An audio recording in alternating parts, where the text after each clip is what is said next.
Job chapter 34. Eliud's second speech out of the Message translation. It's impossible for God to do evil. Verse 1. Eliud continued, "So my fine friends, listen to me and see what you think of this. Isn't it just common sense, as common as the sense of taste, to put our heads together and figure out what's going on here? We've all heard Job say, 'I'm in the right, but God won't give me a fair trial.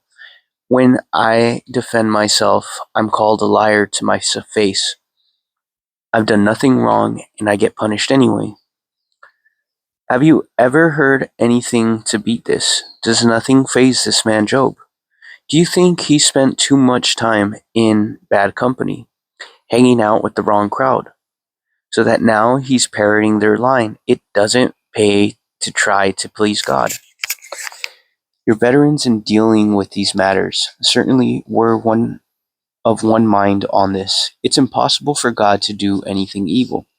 No way can the Mighty One do wrong. He makes us pay for exactly what we've done, no more, no less. Our chickens always come home to roost. It's impossible for God to do anything wicked. For the Mighty One to subvert justice, He's the one who runs the earth. He cradles the whole world in His hands. If He decided to hold His breath, every man, woman, and child would die for lack of air. God is working behind the scenes. So Job, use your head. This is all pretty obvious. Can someone who hates order keep order? Do you dare condemn the righteous, mighty God?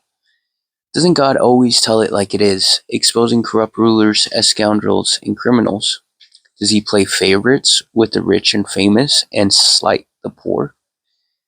Isn't He equally responsible to everybody? Don't people who deserve it die without notice? Don't wicked rulers tumble to their doom? When the so-called great ones are wiped out, we know God is working behind the scenes. He has His eyes on every man and woman. He doesn't miss a trick.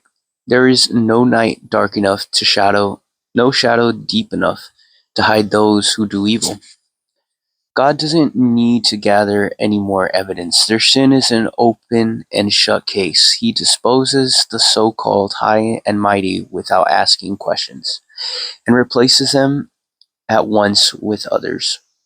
Nobody gets by with anything overnight. Judgment is cited, sealed, and delivered. He punishes the wicked for their wickedness, but out in the open where everyone can see it, because they quit following Him. No longer even thought about Him or His ways. Their apostasy was announced by the cry of the poor. The cry of the afflicted got God's attention. Because you refuse to live on God's terms. If God is silent, what's that to you? If He turns His face away, what can you do about it? But whether silent or hidden, He's there, ruling, so that those who hate God won't take over and ruin people's lives. So, why don't you simply confess to God? Say, "I sinned, but I'll sin no more. Teach me to see what I still don't see. Whatever evil I've done, I'll do it no more." Just because you refuse to live on God's terms, do you think He should start living on yours? You choose. I can't do it for you. Tell me what you decide. All right, thinking people say, and the wise who have listened to me concur, Job is an ignoramus. He talks utter nonsense. Job, you need to be pushed to the wall and called to account for wickedly talking back to God the way you have. You've compounded your original sin by rebelling against God's discipline, defiantly shaking your fist at God, pulling up indictments against the Almighty One.